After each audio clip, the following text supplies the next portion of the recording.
Këtë vit, në qarkun e Beratit, prodhimi i qershive ka qenë më i hershëm se zakonisht. Fruti u poq para kohe dhe vjelja nisi që në javën e parë të muajit maj, ndërsa fermerët e fshatrave Drobonik, Tërpan, Zhitom, Plashnik, Mbreshtan dhe Galin, zona të njohura për kultivimin e kësaj kulture, prisnin një sezon me rendiment të lartë. Prodhimi rezultoi në nivele mesatare. Fermerët e fshatit Drobonik shprehen se sfidat kryesore mbeten mungesa e krahut të punës dhe mungesa e pikave të grumbullimit për këtë kulturë. Çfarë themi ne? Do shërbime.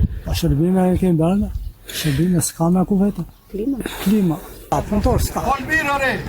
Trek kemi qenë një. Vini o marim këpër që Ka shumë. Ka të pesa. Një tjetër shqetësim është rritja e kostove të prodhimit. Fermerët ankohen për çmimet e larta të pesticideve, mungesën e pikave të grumbullimit dhe heqjen e subvencionimit të naftës. Është i punëtor 20-30.000 lekë po vetë. S'ka me 20 vetëm për shoqërinë. Po edhe me të lutur se s'ka, jo se s'kem Berat, jo me fshat. Qershia ka shërbime plot, sa duhet ti punime, spërkatje, krahasitje, po zëre se lektona dalin.